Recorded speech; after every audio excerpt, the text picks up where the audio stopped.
Marcus's 2-yard, 3-yard runs and just piling those up, being able to move the chains? Oh, I think it's important. Always trying to fall forward. Always, looking for those small seams in the defense. I think that's the thing that he does and what he needs to continue to do well. Is that his biggest strength for y'all? Just being able to get 3 out of when you block for 1 to get 3, when you block for 4 to get 6?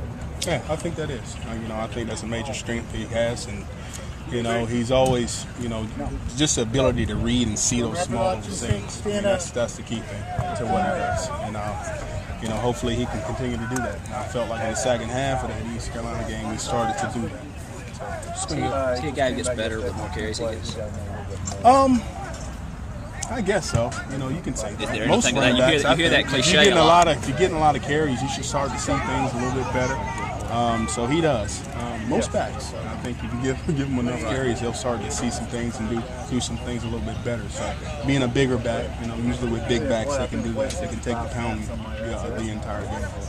Coach, both Marcus and Kenny had fumbles last week.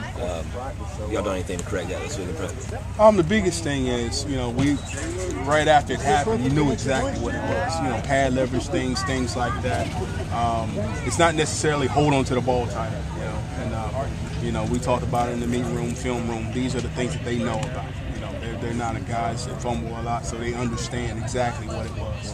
So the thing we got to do is just continue to have great pad leverage and make smart decisions. Some people were kind of perplexed with it. Go ahead, Chuck. Did you hope to see more out of Sean Parkson this week, or did he get as many carries as you thought he might get last week? Well, it's just one of those games. I was hoping to get him a couple more carries in the game, and we'll see how the flow of the game goes. He's been practicing well, but that's the most important thing. Continue to practice well, continue to understand what we're doing offensively, and he's doing that. So it just depends on the flow of the game.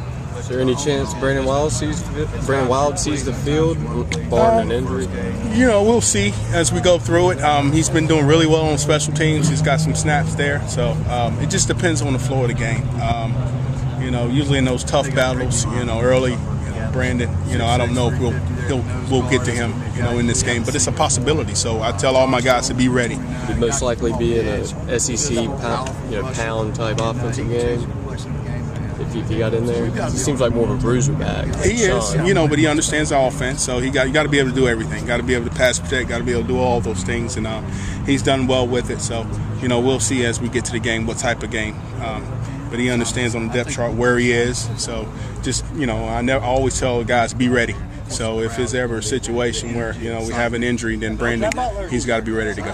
How are the younger backs progressing right now? Progressing well. They have a good understanding of what we're doing in pass protection, which is good. They run the ball well in fall camp, so hopefully we can give them the opportunity to get them in the game. Coach, well, you mentioned pad leverage a few minutes ago, and obviously Marcus has tremendous pad leverage. He seemed to catch on to that last year. I guess a lot of people noticed it after the Georgia game. Have you ever had a running back that was able to kind of grasp that concept so quickly, and have you ever had a running back that ran with better pad level than Marcus? I don't know. You can think back on it, but, the thing I try to do is to coach him to always have great pad leverage, shoulder square, all those little things. Those are the things I coach a lot of guys to do. He does it very well. He breaks a lot of tackles. He understands what we do in the offense and what his blocking is, so a lot of that contributes to his success. Speaking of getting more carries and getting into kind of that groove, Marcus actually mentioned that yesterday in the press conference.